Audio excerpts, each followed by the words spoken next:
So good afternoon, ladies and gentlemen. And first of all, I want to thank you, Mr. Morales, for your welcome to this event. And thank you, Dr. Jean, for, of course, also your welcome and your open remarks about such an initiative that I will try to present to you. I will say it's a pleasure for me to join you physically today for such a kind of event. I had an interesting meeting with Eurocommerce Board of Directors last year in March, and this is an excellent opportunity for me to engage with the members who are so important to the European economy. And last year, I talked about our work to prepare the adoption of the directive on corporate sustainability due diligence. It was a process during around 2 years between my announcement in April 2020 and then the approval by the Commission, because this year I'm pleased to discuss with you the text of the proposal that was adopted on the 23 of February 22. I am very interested in gathering your views. I have listened some first comments about the proposal. And of course, to see what is your initial feedback. However, before starting discussing the content of the proposal, I would like to recall why we have worked on it, because it may be important to explain the reasons why we are coming with such a kind of proposal. And I should stress that this proposal replies to a strong request from EU citizens. Citizens ask companies to address the possible negative impact of their activities on human rights or the environment. And for example, citizens in their role as consumers, and I'm also in charge as Commissioner for the Consumer Policy, ask more and more for sustainable goods. And this is why we are working on many initiatives of a legislative and voluntary nature to facilitate sustainable consumption. We are also working to empower consumers to be able to exercise their preference for sustainable products. And there also we are working with some voluntary commitment from companies and with some legislative initiative. But consumers are also very sensitive to human rights violations. As we have seen in some cases, they are ready to boycott products when there are indications that such products may be issued from forced labor, or maybe child labor, or other violations of human rights. It's very important to take into account such a kind of reputational effect on many companies, and to try to see how it's possible to build a real trust between the consumers and the company. And citizens conveyed their requests also via their very large participation to our public consultation. Furthermore, this request is behind the debates that have taken place and are taking place at national level on a similar legislative framework. Finally, the citizens' position is also reflected in the call by the European Parliament, and you will have a member of the European Parliament with you in the panel, on the Commission to present a mandatory due diligence scheme. These issues are also not new to companies. Many of them are also aware of the risk related to negative impacts on human rights and the environment. For this reason, a number of EU companies are following the guidance coming from the UN and the OECD on a voluntary basis. The proposal will apply to larger companies and through a very large number of companies, and will therefore have a bigger impact on the protection of human rights and the environment. In addition, it will provide EU companies with a transparent and harmonized regulatory framework to assess and manage sustainable risk. As you know, some member states, such as France and Germany, already have laws on the due diligence. Others are considering measures to promote more sustainable corporate governance. And for business across the European Union, this would mean having to comply with different domestic laws, which results in cost and legal uncertainties if you need to apply 27 maybe different legislation just in the EU.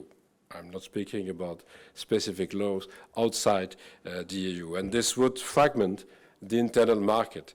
The directive aims at supporting and facilitating the transition to sustainable business models while avoiding fragmentation of due diligence requirements in the internal market. It's maybe one of the main issues that we have discussed with many business federations. How it's possible to avoid such a fragmentation after the two first legislation in France and in Germany and maybe others in the near future, and how it's possible to be balanced and to take into account not only the European companies but also companies coming from abroad working in the internal market. It's very important to have a level playing field with all the companies that work on the internal market. And concretely, the proposal sets out an harmonized, ambitious and balanced EU approach to corporate sustainability due diligence.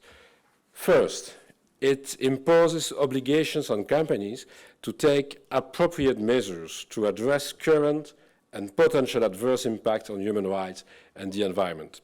Companies that have developed voluntary measures have in practice already become familiar with these future requirements. The obligations envisaged will also apply in value chain outside the European Union. And I must say that it's there that we have sometimes human rights violation and some harm of the environment more than in the tier one that you have with very close relations with some partners. And it is important to stress that these obligations will apply across the value chain. It's important, as said, as the most serious violations of human rights, such as forced labor or the worst forms of child labor, do not happen in the first tier of the value chain. And I will say, in comparison with what I've seen in Germany about the new law and the relation with the tier one, it's very important to go further than that and to think about the operations not only of the companies but also the subsidiaries and the entire supply chain. If we want to discuss about child labor, forced labor, or many other violations of human rights, we don't discuss with the first partner of many companies. We are discussing with members of the supply chain, if I may, some participants in the supply chain very far, and sometimes very far from the European Union. Of course, and I want to answer to you and your remarks, we are aware that businesses cannot exert the same level of influence in all levels of the value chain. And we have taken this into account when designing the measures to be taken, as well as the sanctions if we have the supervision by different supervisory bodies. So it's very important to make the difference between the different places in the supply chain, but to go as far as possible to the end of the supply chain. In addition, large companies should have a plan to ensure that their strategy is compatible with the goals of the Paris Agreement. Companies should also take this plan into account when determining the variable remuneration of their directors. So we have made a difference between the due diligence for human rights violations and environment and a transition plan about climate, because we are sure that the Paris Agreement are more dedicated to the public authorities and the states and not to the companies, but we ask to the companies to come with a transition plan, and you know that there are already some decisions in justice asking to different companies to do that. There was an example in the Netherlands with Shell, with a real request from a jurisdiction to organize such a transition plan. It's very important, and of course, we want also to verify, I will say, the reality of such a plan, because I've said myself that there are already some companies applying on a voluntary basis different principles about environment and possible violation of human rights, but it must be very concrete and very clear. I don't want to insist on the fact that till now I'm working with one very large company about the way to organize compensation after the Dieselgate. So we need maybe to continue to say that it's fine to have some voluntary commitment, but it's better to have a mandatory approach with a real verification. Second, the proposal also examines the duties of company directors related to due diligence. Moreover, when these managers act in the interest of the company, the directive clarifies that this also includes taking on board the impact of their decisions on human rights and the environment, and the likely consequence of their decisions in the long run, in the long term. Our proposal covers two groups of limited liability companies to have a level playing field in and out Europe. I would say First, those with more than 500 employees and a worldwide turnover of 150 million euro or more, and those with more than 250 employees with a worldwide turnover of more than 40 million euros and operating in high-impact sectors. We are following the reference from the OECD about the high-impact sectors like in agriculture, textile, and others, minerals. And of course, we'll work in two phases. The first one is with the company of more than 500 employees and a turnover of 150 or more. And then 2 years later, it will be an extension for companies with 250 and 4 employees and 40 million or more turnover, but with a high-impact sector. It will be in two phases that we will work on this. The rules would, I said, also apply to non-EU companies with a significant turnover in the EU, as stakeholders have requested, because it was one of the main requests from many business federations during the consultation. Small and even medium-sized enterprises do not fall within the scope of our proposal, but however, it's true, SMEs could be indirectly affected. The proposal provides for support measures not only from the member state, but also from all European institutions to try to help the SMEs to fulfill different kind of obligation if they are indirectly affected by the regulation. To ensure that all rules are correctly applied, the proposal establishes a combination of administrative control and civil liability. So we have some measures at the administrative level. Enforcement will be carried out by national bodies designated by each member state. Companies which fail to comply with their due diligence obligations shall be subject to administrative sanctions by the competent national authorities. These penalties will be proportionate and dissuasive and may take the form of fines or other penalties. At the European level, we will set up a network that will bring together these national supervisory authorities, and a network that will promote cooperation and mutual assistance and the consistent application of obligations among member states. Companies will receive support in their efforts to fulfill their obligations. Member states would provide such support to all companies, including those not directly included in the scope, I said. The Commission could then complement this support with further measures and guidance. Civil liability is also essential, and it's essential to enable victims to obtain compensation for damage that could have been avoided. And our proposal, to be concrete, is now in the hands of the co-legislators, because we have decided in February. The Council has started the analysis of the file, and the European Parliament has also started to examine the proposal, but there are still questions of competence to be resolved with the repartition of the work in the different committees in the Parliament. They will have both to define their position. Once this has been achieved, trilogues will start to agree on the common and final text, which will be adopted as the final legislative text.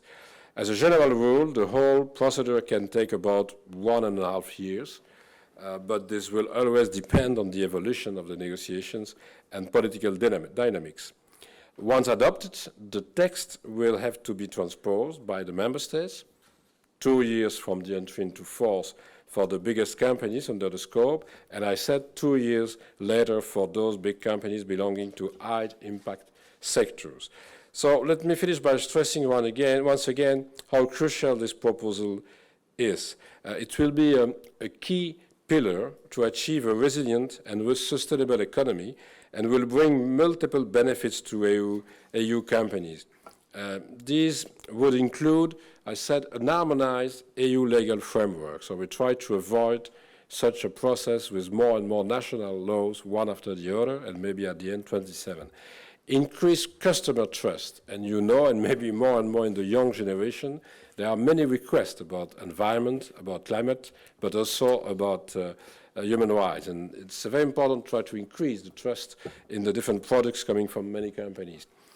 It will increase also awareness of negative impacts. It's important to take more and more into account the possible negative impacts of the operations and to try to avoid those negative impacts, or to have the possibility to limit those impacts if it's impossible to avoid them, and to have a better risk management also for the replication of the companies, and adaptability and better access to finance. And so I want to say that I will be very pleased, of course, to see the comments that we will receive from you, like from many other actors in the European economy. I'm sure that it's very important, again, to see that you have mentioned some minutes ago the pandemic and the crisis that we have now. We have started this commission with two main goals: the green transition and the digital transition. Of course, we have different other things to do. Of course, we have had to take many measures about the pandemic and then the recovery to go out of the pandemic. Now we need to take care of the situation in Ukraine with sanctions, with support to Ukraine, but also with the consequences that we are facing in our economy. But it's not because we have more difficult times that it's not needed to continue to work on the green transition and the digital transition, and to work also about the protection of human rights and the way to protect also the environment. I've seen, I was in the Berlin Mall just before to come here, and now I've seen that it's very warm in Brussels. It's not new. Since some weeks we have had such a weather. It seems to be that the next weekend we'll have a very hot weather, certainly here, certainly in France, certainly in Spain. And of course, it's one of the small signals that we have days after day of such a possibility to have a real necessity to go further with our policy about the Green Deal and about the green transition. I'm sure that you know better than I that it's also needed to continue on the digital transition, because we are more and more living online. And here we try to take part in this process with a real protection of the internal market to avoid fragmentation, with a real level playing field between European companies and companies coming from abroad, and with a scope dedicated to the largest companies. And maybe, I know, with some effect, indirect effect on SMEs, but we'll take that into account. And I want just to conclude to say I've listened many comments in many companies and federations about the burden that we are coming, so the red tapes that we are putting into place. I want to insist on the fact that we don't ask a new mechanism of reporting. We will use the existing mechanism for the reporting, the non-financial reporting that's become to be now a sustainable reporting too. And so we don't organize an additional reporting, we just organize the process through the existing rules. But thank you very much for such an opportunity to present to you what we are doing, and of course I will let the floor for the different panels, and we will receive maybe the input coming from those panels. Thank you.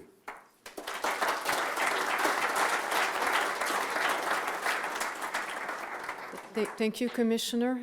Now you have left and I have the chocolates to hand to you.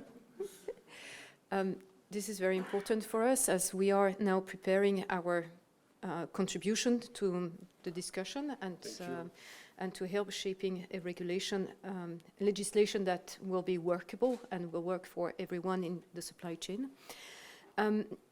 Would you be prepared to take a few questions from the floor? If you just stay here. Please. If I can invite, anyone has a question for the Commissioner?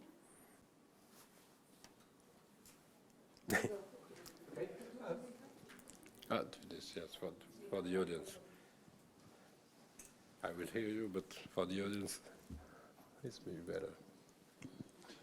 Thank you, Commissioner, for all your words and explanations. And of course, I have many questions. But as you are here, I want to concentrate on one. You stressed the importance of the single market and how we can implement the same rules in each country. And in Germany, we, as you rightly pointed out, have the German law, and therefore we are very aware of what's coming with that. And we have, in additional reporting coming in place, but no one knows what to report, even though the legislation is coming into force on January 1st next year. Nevertheless, that is not my question. My question is, why do you stick to the directive and not regulation? We are working with company law when we are doing this, and so we need to follow the rules, and the best way to follow the rules is to come with a directive and to organize an harmonization. We'll try to go as far as possible with the harmonization. Of course, as we have said, you will have an entry into force of the German law. There is already a French law, but when it will be possible to go to the transposition, in all the member states, we will ask, of course, to have the same measures in all the member states in line with our directive. There are possibilities to go further. Just to give you an example, I've read with great attention different declarations in different member states and sometimes some coalition agreements. And to give you an example, in the Netherlands, they want to take on board the SMEs. We don't do that. Of course, with the directive, it will be a transposition in the member state, but it will be possible for the member state to go further if they want. And maybe in the Netherlands, if they are on such a line, they will take on board the SMEs.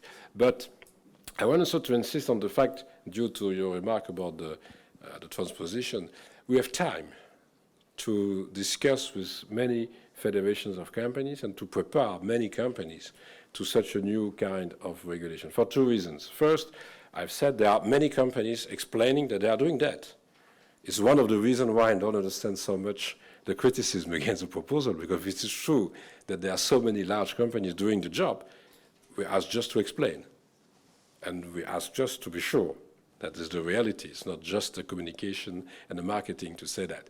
The second element that we need, certainly from now, not so far than 2 years or maybe just less than 2 years before to have a total agreement with the Parliament and the Council, because they need to fix their position and then to engage a trilogue. We'll see. Maybe at the end of next year if it's possible. But then I said 2 years of transposition. So we will be 2 years later, at the end maybe of 25. And then just the first group, and after 2 years, the second group is high risk. So I mean from now, the entry into force is maybe in 5 years. If you look to the reality, 4 or 5 years for the first group of companies. So we have time. But we have time to implement, and if it's possible, to take already on board the proposal before the adoption, because you know that we have a very ambitious objective at the EU level about the fight against climate change for 2030, the Fit for 55, and then 2050. If I make the good calculation from now and 5 years' times, it will be 2027 or something like that, so very close to 2030. Again, so we have time, but it's true that it will be important, also in Germany, when the transposition will come, to align the German law on the directive.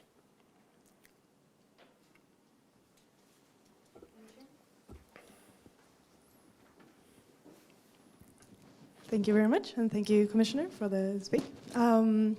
I have a question. I want to ask if it will be possible to develop a little bit of the importance of purchasing practices in the due diligence process, of looking at your own purchasing practices, how that will be part of the due diligence process. About? The own purchasing practices of a company, as mentioned in the directive proposal.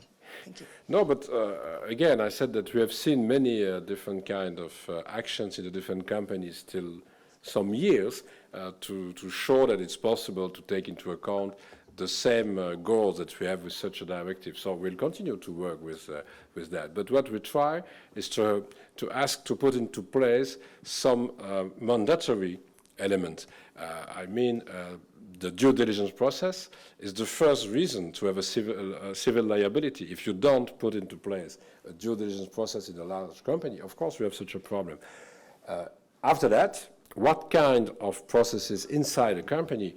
I said we are knowing that it's impossible to have the same effect on the tier one and on the last supplier in the supply chain. So I've said from the beginnings, maybe more an obligation of result with the tier one, and then an obligation of means when you are going further. It's more complex than that, but you know that, again, to take back some actual solutions in different companies, we have put also in the proposal of a directive the idea of the contractual cascading. So to organize a contract with the tier one and then to ask to do the same. But it's not enough. If you have information about different kind of possible problems in your supply chain, you need also to react. And so we'll continue to work with the actual mechanisms that are into place in many companies, but we ask to be very concrete on some elements. And I said the reporting will be very important, of course, because, again, there are, till now, many companies explaining that they are doing a lot of things to reach the same goals, but we want to be sure that is the reality.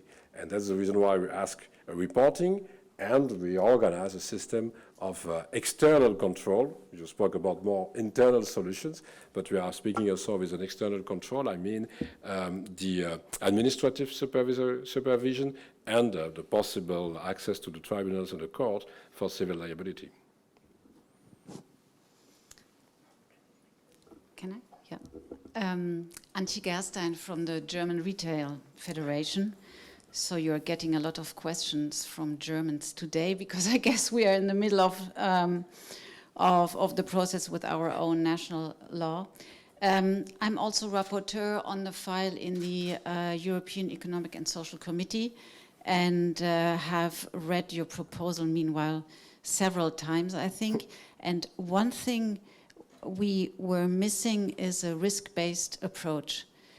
Because I think this is really something the companies need. To put it very bluntly, maple syrup from Canada is something else than cocoa from West Africa. And I think that somehow companies need the space to prioritize how they shape and with which intensity their due diligence processes, according to the regions, the risk, and the products. So that will be surely something we will try to convince co-legislators to have a closer look on that. Yes, but to be concrete, there are two elements. First, I said we will organize a process in different stages. And of course, we'll take into account a risk-based approach in such a way, because we will apply the regulator, the directive and the rules 2 years later to smaller companies, if I may, with, I said, 250 employees and 40 millions of turnover, due to their presence in more risky sectors. And it's not just a definition at the EU level, it's a definition in the OECD. You remember the difficulty more than 10 years ago in Bangladesh in the textile sector. We know the difficulties that we have in many mines for the minerals everywhere in the world. And you mentioned yourself, different kind of sectors, and maybe in agriculture and food products, it's more difficult to avoid child labor in some countries in Africa maybe than in other places in the world. So we are taking that into account in the way to implement progressively the proposal and to some high-risk sector in the future. The second remark, your reflection is about the way to organize the due diligence. It will be the first task of the company to see, in my sector and with my suppliers, do I have some risk? And so what we ask is to have, on a scientific basis, a real approach about what are the possible risk and negative impacts of the operation of your company, of your subsidiaries, and your supply chain. And of course, you describe yourself, it will be important to take maybe more measures in the due diligence process if you are thinking that you have a more risky sector and you have more risky suppliers. But if it's not, we ask just to organize a real due diligence process with maybe not the same intensity. If you have a company working just with a supply chain in Europe, it will be maybe different than if you have a supply chain with some actors outside. But we don't want to do the job before. We want to ask to the companies to make such an analysis. Do I have real risk or not? And you know that there are more risks in some sectors and more different places in the world. And we try just to ask to the company to go as far as possible in the due diligence process in relation with such a kind of risk-based approach that they will organize. And certainly due to the fact that, again, we have an horizontal approach for all the sectors, for all the companies, with a level playing field. But then, of course, in each and every one company, it will be very different to organize the process. And I said the contractual cascading is one of the possible solutions. But if you have information about real risk somewhere, you need to do more. So it will be, it's true, more the job of the different companies to analyze their own ecosystem, if I may, because everybody is using the term, so why not myself, and to see, do I have more risk than others, and so is it needed to do more in my sector, in my company, with some suppliers than the others? It's just that. Commissioner, thank you very much.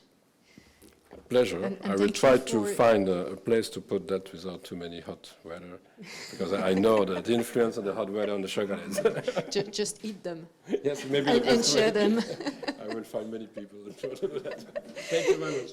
Thank you very much for being with us and explaining the details of the proposal.